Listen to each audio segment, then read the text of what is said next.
Dan. What's up, Alex? All right, another game night. No, What? we're not here to talk about game night. Oh, man! I got all dressed up for nothing. Me too. We're my finest. So, if you don't know who we are, we're the Boards and Bottles guys, and we try to pair amazing drinks with wonderful, wonderful, and amazing games. And at the heart of what we're talking about today is the games. The games, the conventions, The conventions. the retreat. The retreat. So if you've seen the last couple of episodes, we talked about how we were having fun kind of with our own little game group and, growing that a little bit. So today we're talking about a game convention that we absolutely love. Yeah, we've been going to this one for quite a while. It's the Dice Tower Retreat. It's typically been in Miami, Florida. This is, I guess, the second time it's been held in Orlando. So they're going to the Caribe Royale Resort, which is where Dice Tower East is typically held. And if you're not familiar with the convention, you can check out, we did a video recapping last year, which was awesome. So much fun. But it's a limited attendance event. I guess they have about 250-ish people that go. And I think they expanded it a little bit this year. Yeah, it seems to expand a little bit every year, but he doesn't want it. Tom Vassell says he doesn't want it to get too big. But one of the cool things is when you go to this event, before tickets go on sale to the general public, they send emails out to the people that went to the event the previous year. And they said, do you guys want to buy tickets first? So this is, I think, the 6th year of it, maybe? Maybe 6. I don't know. I can't remember. But Didn't do his research. I didn't. I never do. I never do. Yeah, so what's happened is over these 6 years, you just see the same faces over and over and over again. You always meet new friends, but it's so cool to know that every time this year I'm going to see this person, this person, this person, this person, this person. And it's just so neat. You guys, we always pick up right where we left off with them.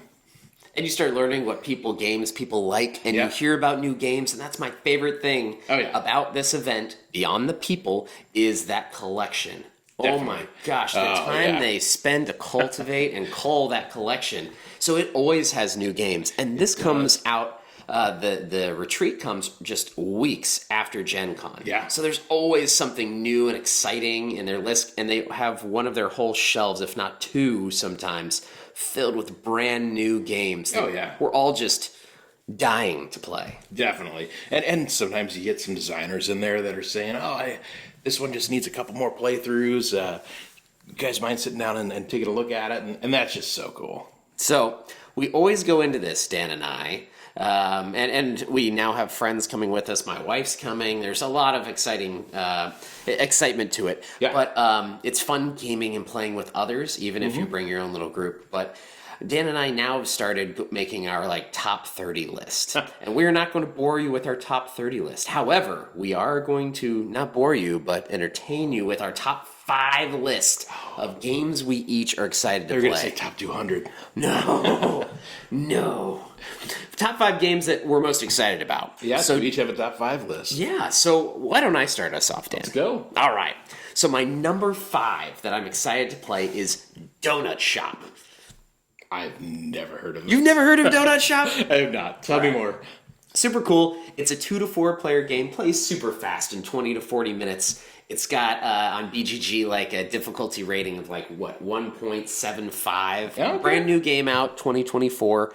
I've heard fun things about it, but it's what you would expect. Order fulfillment. You're working in a donut shop. On your turn, you're putting out tiles. They have to face in exact different ways. And then as your bonus action, if you have the ability and you have the right cards in your hand for orders, you get order cards. And if you have the right cards and have the right matching on the board, you can take a box and put it on there and you get coins. Yeah, okay. So when you place and match, you get coins, and when you fulfill the orders and make a box of different sizes, think of it almost like polyominoes. Okay. But if you make different size boxes, you get different coins. Yeah. Different money. And so that's the game. Whoever has the most coins wins. Ta-da! Okay. I'm gonna go with you on it. Last year, you talked me into playing.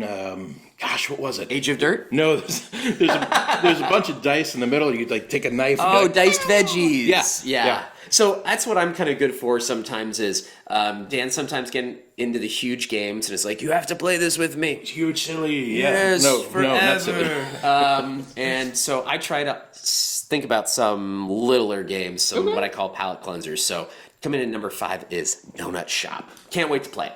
Sounds like a blast. I'm gonna give it a shot with you. Yeah. My number 5 is called Rock Hard. It is not an adult film industry movie. It is it's a movie about becoming a rock star. Yeah. So this game is made by Devier Games, which they made Bitoku and White Castle, Red Cathedral. They typically do a lot of Euro sounding games. This one just sounds bonkers. Like, we all love 70s rock music. We all want to be rock stars. So this is in this game you're an aspiring musician trying to hit it big. It's worker placement. It's Do I get to be Fogarty? Am I allowed? Like, do you get to pick your rock star? sure Yeah. if you want. Yeah. I don't know. We'll say yes. I can already start seeing some themes with this game, Dan. Yeah. But it seems great. They have that you can rehearse, you can get gigs, you can work on songs, you can work on albums, you can get record deals. You've got to have a side job, and there's these little dials on your player mat which you look like amplifier knobs, and of course you can turn them up to 11. Oh yeah. And one of the other resources in this is candy, and you can become addicted to candy. Oh my gosh. It just seems like it's dripping in theme, which is something that's usually right down our alley. Yeah. And it's a new release. It just looks amazing, and I just need to play it. Does it play up to 4, or does it go a little bit higher, do you I think? think it's 4, but Yeah. I don't know. Sounds a little crunchy, but It could be, yeah. I do like the theme elements of it and the fact that seems great. you can get addicted to candy, which I like to bring candy to Dice Tower Retreat because He means like Kit Kats and Crackles and good bars and because people tend to come by your table to see what game you're playing, and then they stop because you have candy. yes. I entice everyone with the candy. So, fits with the game. Yeah. Perfect. All right. Awesome. Number 4 for me is Nunatak. Now, I do not have confirmation yet that this one is in the library. It's probably going to be there. I I'm, imagine. I'm not going to get my hopes up. It was supposed to come out, I believe, in 2023, right? Yeah, ish. Still not out, or still barely coming out. Anyways, I've seen it different places. Silly fun game. Again, another like 2 to 4 player, but it's called Nunatak Temple of Ice. Because what you're doing, it reminds me of Nidavellir. Okay. Only you are doing 3D like modular board building style. Oh, that sounds fun. So it's area control where you're trying to take ownership of certain places so that you can be the one to build up. And you can actually literally physically build this thing up. That this sounds Temple cool. of Ice. But it's kind of like Nidavellir because you make sets. So you could have sculptors and builders and elders and the Beast of Burden. Oh, okay. Anyways, and having the most of those have end of game scoring abilities. There are artifacts you can find. Things play off of each other. So there's a simple end of game scoring, but again, it's supposed to play in like less than an hour with 2 to 4 players. That sounds and cool. Again, less than 2 on the difficulty rating. I think if you watch the video, it's like a 20-minute video. On some people have taught it, on YouTube and stuff, and I think you can get it down. So it's good when you know you're going to be playing a bunch of new games at Dice Tower Retreat to have some easy ones in your back pocket where you can you're like, what do we play next? We just got done with a 2-hour game. It's like, I've got one I an can hour teach till you. dinner. Yeah. Yeah. It's hard to keep like 10 games that all have lengthy rule books in your head. So good to have some short ones. So I went 2 easy ones as my 5 and 4. Well, very cool. I'm going to bring up another relatively easy one. I don't know the weight on it, but it sounded really cool. It's called Skyrise. It's by Roxley Games, which does Brass Birmingham. So the production level on it looks really cool. It's got a steampunk look to it. You're building these cities. You've got these physical pieces where you've got stacks of like 1, 2, and 3, and they've got numbers on the bottom side of them. So you're bidding for spaces. We love auction games. Ra's one of our favorites. We love city building games. Rolling Heights, one of our favorites. Yeah. So it's supposed to be really easy rule set. I read the rules. Seems really easy. And it's got some really cool decisions, too. So love all of that. I'm excited for it. Can't wait to play it. That sounds amazing. So before we get to number 3, this is not what Dice Tower is about.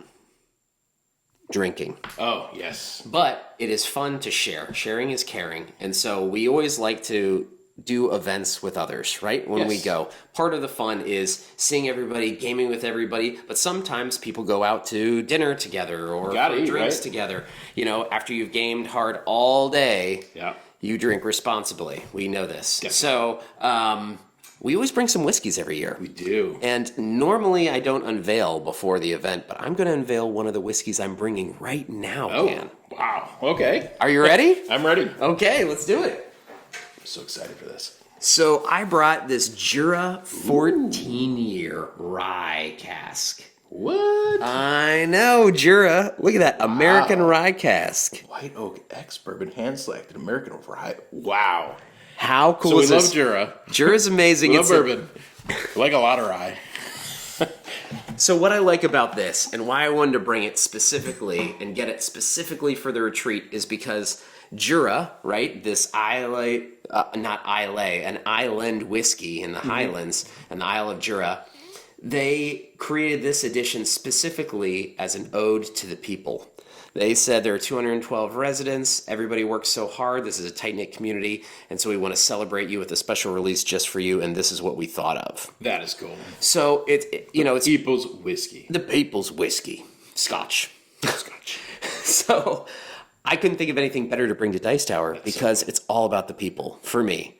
It's such a tight-knit group. It's such a wonderful event. The people who put it on, the Dice Tower people, are so responsive, wonderful, play games with you, teach you, there to help out, and it's just such a special event. So I wanted to bring something to share with everyone there that is the spirit. That's amazing. I can't wait to try this. Yeah, let's get out of the glass there. Yeah, and if you guys have ever wanted to game with any of the Dice Tower people, I mean, this is probably the most accessible that they ever are. They truly act like hosts there. If you go and they kind of see you sitting off to yourself or looking confused or looking like you want to get in a game, they'll grab a hold of you and just say, hey, fun. Let's sit down and play this. Or what are you looking at playing? I'd love to play with you. I'd love to teach you something. So it's a great time. Did you hear that? Wow. I should have stopped talking so we could all enjoy that a little more. I was on there a little bit. All right, you want to give that a go? Yeah, buddy. All right, so first. Ooh. Oh, wow, you get so much oak in this. It's ridiculous. 14-year. Oh, yeah. Wow. You can smell the American on it. It's light, airy. It's delicious. The bourbon, the sweetness. Yeah.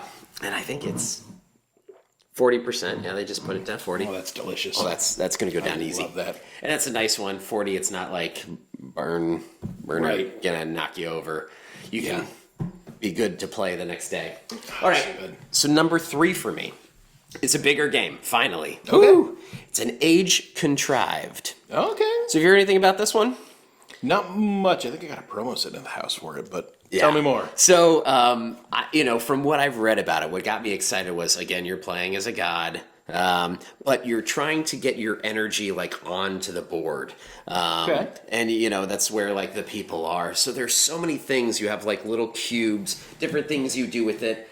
I also like the fact it's 1 to 5 players. So much of what I've picked is 2 to 4 players. Yeah. So finding a game that plays 5 or 6 is always good for game nights. So this plays 1 to 5. Difficulty's 3.59, so it's a little bit it's a little difficult. crunchy. That 1 to 2 hour span of time it's going to take you, and it just came out. What else about it? You're empowering your god. They're channeling their energy through these tokens that go into the mortal realm, as they say. Okay. But it's what you love. Engine builder. Oh, nice. Yeah. Love me a good engine Steven, who comes, he is an engineer, so he loves the engine builders. Yes, he did. So I saw this game and went, this is up our alley. Yeah. Because you can do other actions that build, and then you can start compounding, and you are the king of compounding actions. So I know that I'm going to get toasted at this game. It's one of those that I'm going to teach and immediately lose. but I'm gonna have so much fun playing this with you guys. It sounds good. It sounds like Ankh, or like, remember in Ankh, how, like, you got your worshippers, and if you're not worshipped enough, you just go. Yeah. And every time on your turn, there's like 2 different phases and different ways, and you can use top tokens or bottom tokens based on the different actions. And That sounds there's, cool. like I said, it's a lot of complexity. It's a lot for me to finish learning before the retreat, but Yeah. it's going to be a good one. Sounds like it. Yeah. Better than what was it last year? Technohichin. Yeah. Yeah. Whatever it was. Technohichin. That or Sulkin, excuse me. Sulkin, yeah, where it's got that big dial in the middle that moves, and we're all just like, what is this thing? Yeah, looking at the so many different new icons. Yeah. Oh, man. These colors are so close together. So for my number 3, I think I went easy again. So for my number 3 is Leviathan Wilds. And to me, this game looks so cool. There's a book that you're going to play on. This book contains 17 Leviathans. What are Leviathans? They're these giant beings that live in this world, and they've been corrupted. They have these crystals on them, and the crystals have driven them into a frenzy. So your job is to climb up the side of these Leviathans, and you have to break the crystals. So you're trying to fight these crystals. These Leviathans are throwing you around, and it seems very, very cool. You've got a hand of cards, and you're trying to play these cards and move up. You've got a little deck, and if your deck ever runs out, you fall from this Leviathan. And bad stuff can happen when you fall. You lose your grip. So part of it is managing your deck and trying to climb up as high as you can and trying to make sure if you fall, you're going to land on a platform. It just seems super cool. Seems super thematic. I love the idea of it. I want to play it. It's going to be back on Kickstarter soon, and I want to give it a shot. That's one of the things I love about the retreat.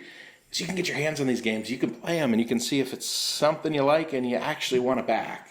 Yeah. So, yeah, Leviathan Wilds, number 3.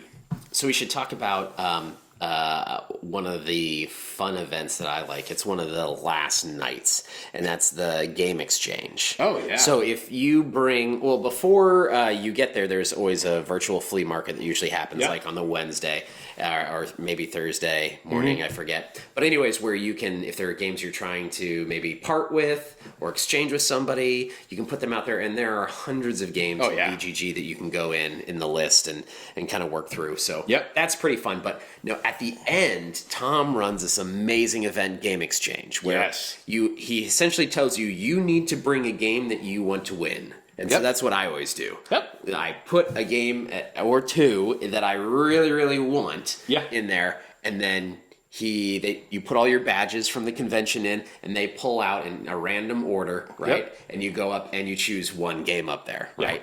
And some of them are monstrous. They load it with some promo games and different kinds of things, and then they have little games, that are just kind of thrown in for fun. Maybe that came from when they were culling the whole, collection. The library. Yeah. So, and it's nice. It's unbelievable because sometimes there's even the ability for you to go back up and get a second game, which is because they'll snake through. So crazy. if you're last, you're going to pick twice. But it's fun because again, you put some stuff in, you see what's there. It's kind of exciting, and everybody walks through it all weekend. Yeah, and then whoever gets called first is like oh, and then whoever gets called last is oh. Yeah, and then if when they call Rod or Steven Bonacore, they boo them. It always happens. It's fun. Goodell. Yeah. Oh, is it back to me? I think so, buddy. Oh my gosh. Are we on number 2? Number dose. All right. So I mentioned how my wife is coming this year, which I'm super excited about. We're actually going earlier than you this year. Yes. Yeah. I took way too much time off work, which I'm excited about. It's all right. And so we're going to get there, and I'm going to want to play a couple 2-player games to get them in. And I don't play enough 2-player games. Okay. So Beer and Bread. Oh, that one looks good. Yeah. So it came out earlier in 2022. I've never played it. It's only 2 people, 30, 45-minute quick play. Again, the rules aren't too difficult, like 2.35 on BGG. So, but it's fun because you're essentially villagers competing against each other to see who comes up with the best bread and who comes up with the best beer. Okay. But something I love about this and that I can't wait to play is you have to have a blended strategy because it's not like where you combine your points. Like if your beer is, worth 12 points and your bread is worth 10, you get 10 points, victory points in the game. Oh, whatever's your 'Cause it's lowest whatever resource? your lowest Yeah, is. I like that. So that's so much fun. Yeah. But, there are different things you can do on your turn depending on which part of it is. And, it's resource gathering, card management, and it's just, it looks like silly fun and lots of ways to get low VP. Well, I hope it's good because I want to play that with one of you two when I actually get there. Yeah, of course. Reprise it. I'll stumble through it. Let's do it. I like it. So that was my number 2. Cool. And the reason why you might wonder, well, why is he going with beer and bread as his number 2?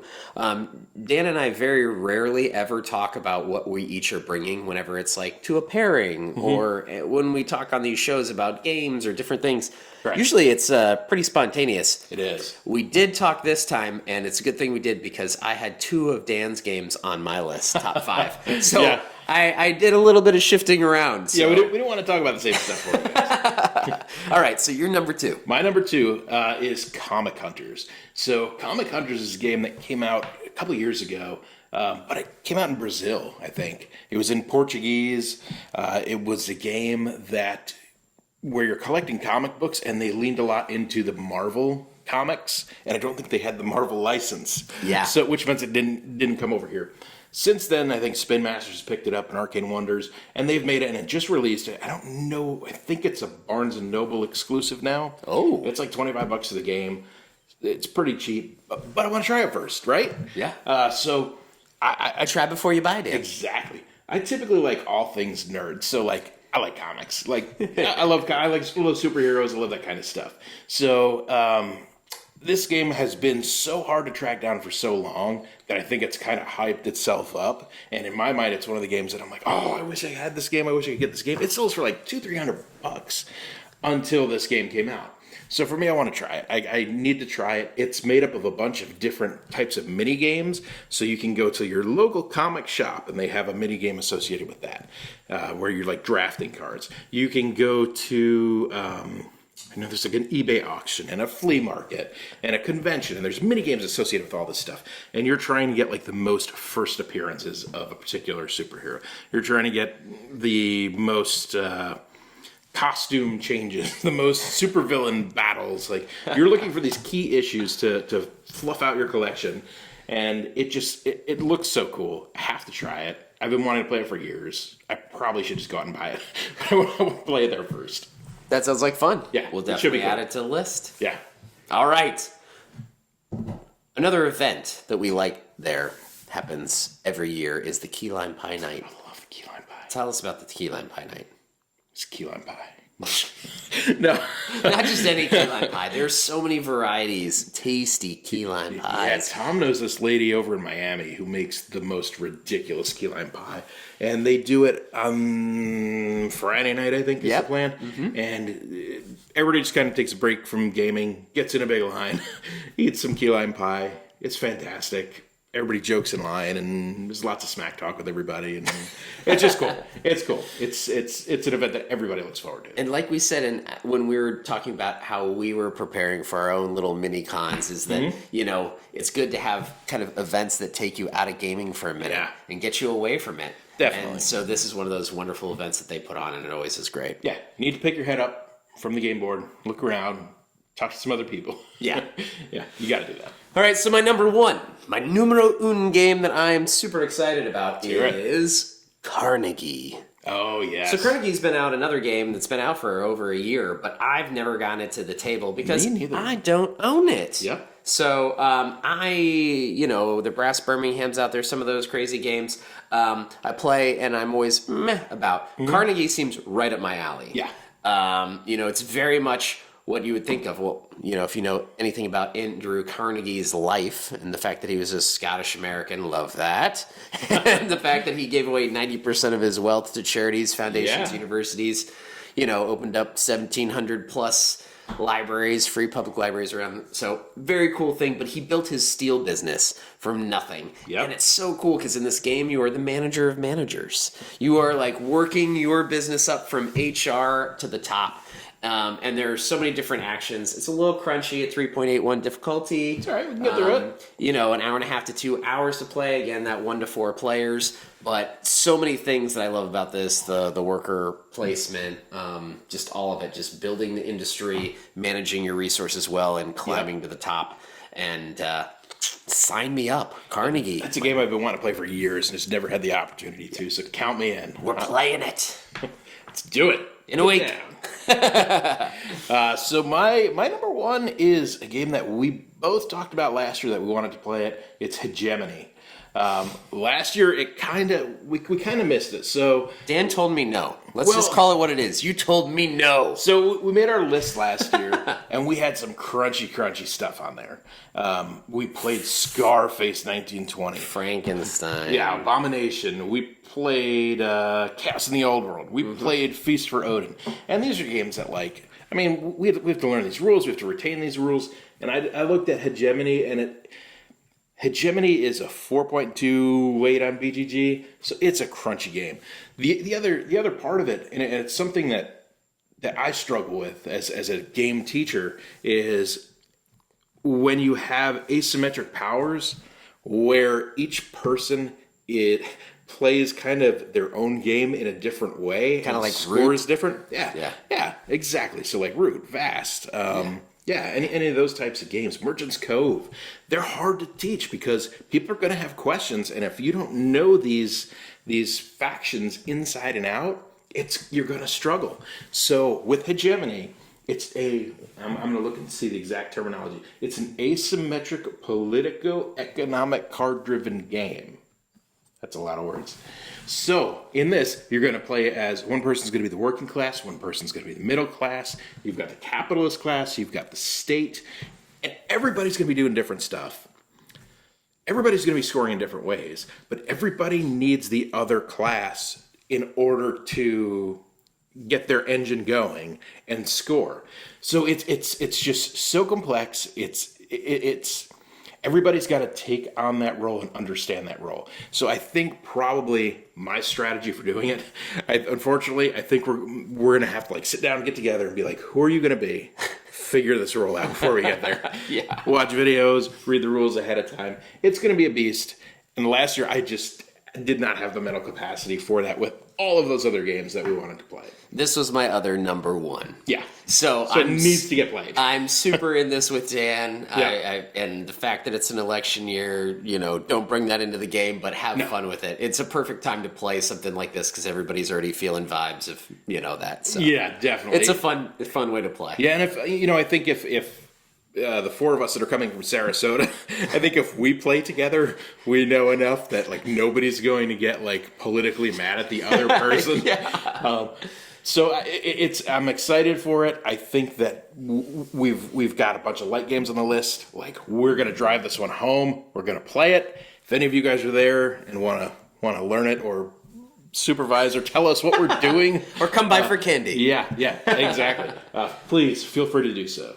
Again, we're so thankful to the Dice Tower team for putting on this amazing event again, for putting it so close to our home. We cannot wait to share this event with you, and we just know that it's going to be amazing. And thank you to everybody who's going. Yeah. And if you guys are going, please feel free to hit us up.